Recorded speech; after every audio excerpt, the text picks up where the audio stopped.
Hi there, Dead Ideal Boy here, back with another video, and this week you can see we are jumping into the daily races. Are we going to pick Fuji? No.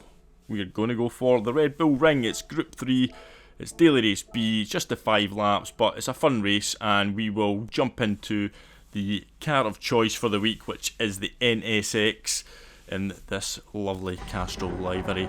So we're going to go from the back, and you can see we're on our US account. We've neglected this account of late, so it's time to get back on it, see what we can do from the back on the US account. Try not to bin it round that first corner, which we've done plenty of times before, and while we try not to bin it, you can help the channel massively as we hurtle towards 5,000 subscribers. We're almost within touching distance.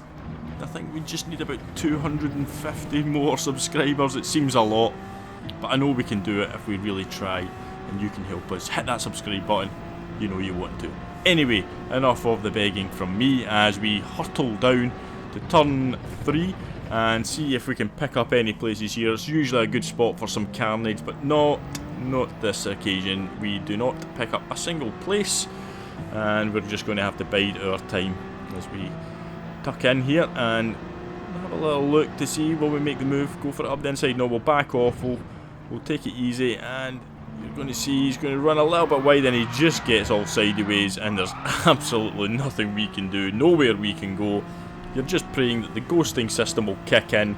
Unfortunately it did not on this occasion, but thankfully we didn't get a penalty for the inadvertent murder.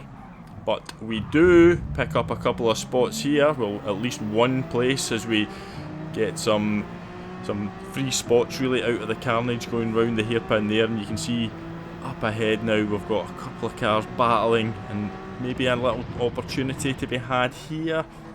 We're just trying to try and get it hooked onto the apex as they have a little door bang. So at this point now we're into lap 3.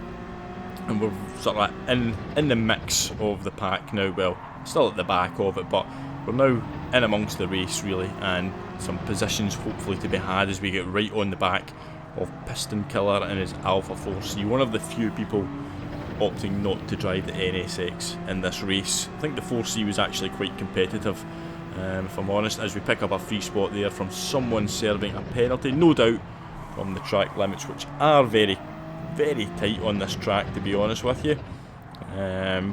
Almost too severe in my opinion, but they do keep everybody within the confines of the track, nobody going crazy wide or anything like that. So it is something to really watch out on this race. The track limits are, yeah, very tight. So we're going to possibly look for a little run up the inside of Piston Killer. Is he going to give us enough space? He does.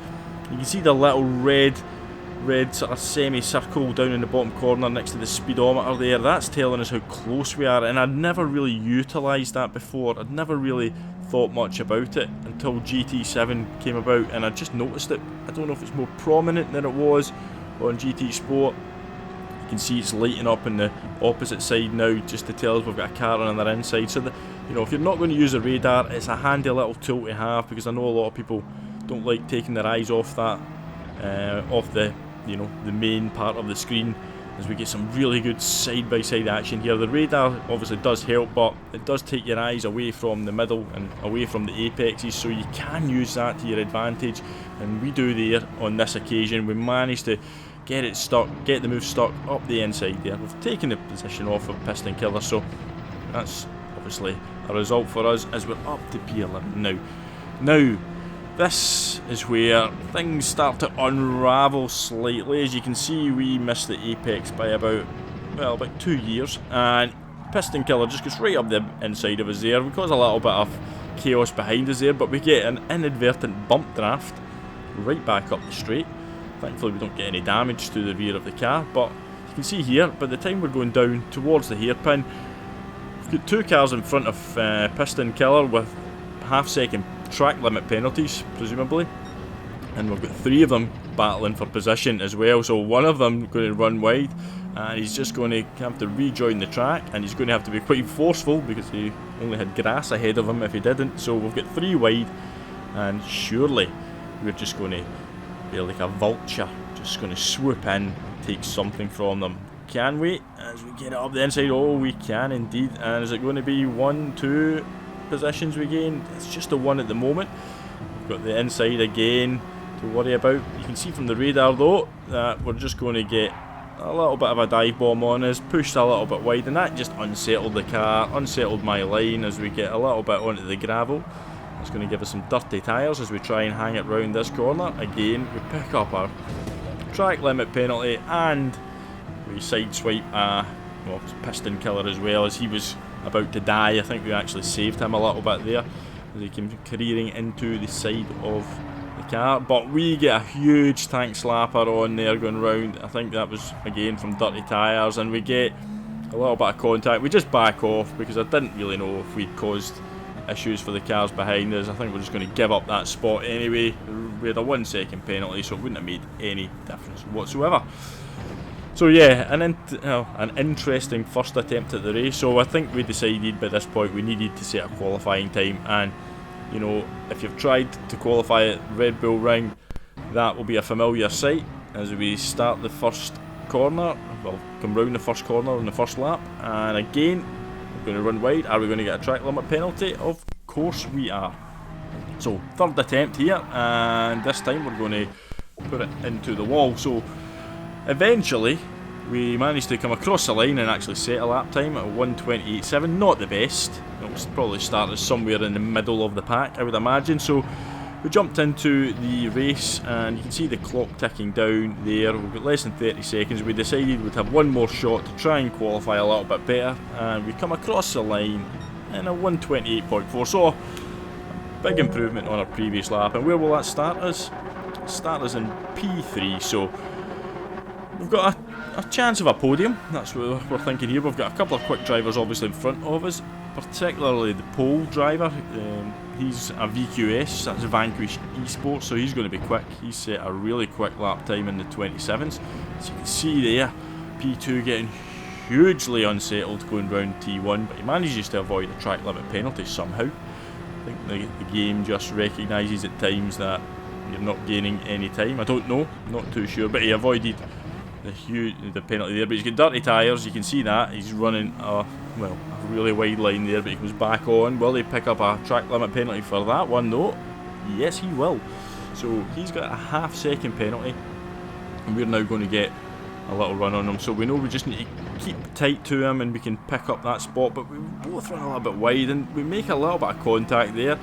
And looking back on it now, I think I might have accidentally sent him into a little bit of gravel there, so apologies there. I never really noticed that at the time of the race, but we pick up the spot anyway and we're off and running. But huge gap now as the VQS driver has over 2 seconds of an advantage now, and yeah, he's very quick, so he's probably thinking, you know, just keep it tight, tidy, and it'll be job done. But you can just see the little penalty sign above his car coming round that corner there, so we know he's picked up a penalty.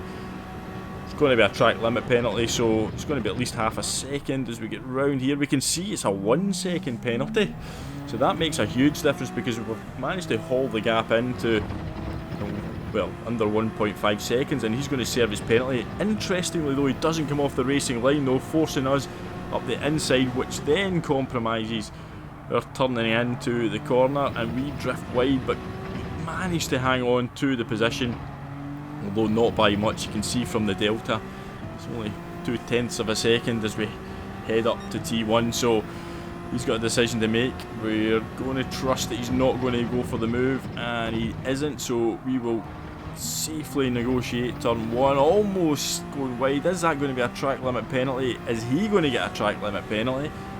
We're not going to get one, but he is, so big development there, and that is a result for us because we're now going to head down into the hairpin on lap 3.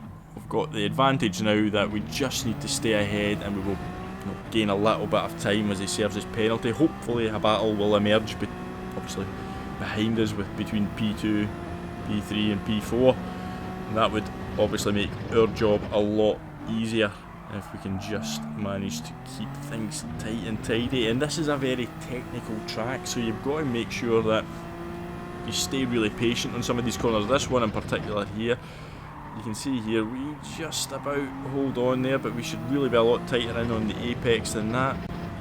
But this corner here can be a killer, but not for us on this occasion.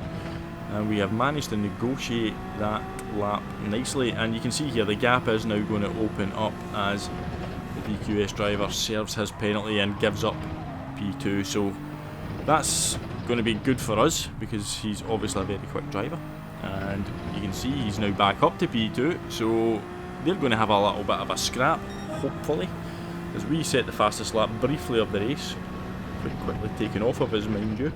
So here we go, into turn 1 again, just don't get a penalty, that's all I'm thinking here, and we managed to safely negotiate that. You can see P2 and P3 have swapped positions once again, and we are just going to try and break that slipstream. We've just about done it.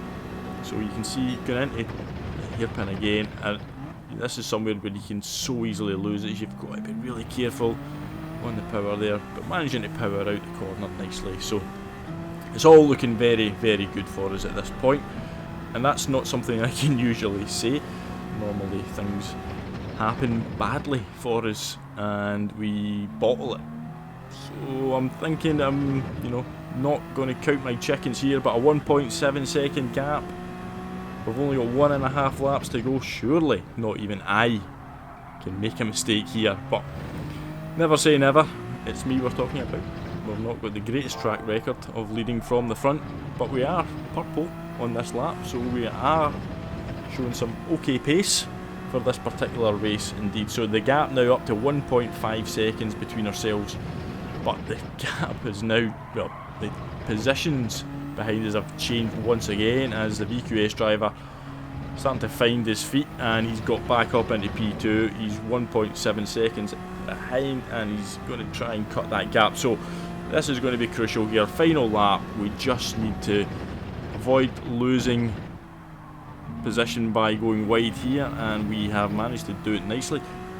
The sunlight was actually causing a bit of an issue there. It's one of the things with this, you do lose a bit of concentration with the sun glare, but behind us the VQS driver has binned it.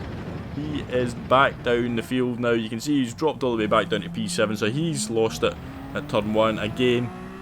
It just shows it can happen to the best of us, but not myself on this occasion. So 2 second gap, half a lap to go.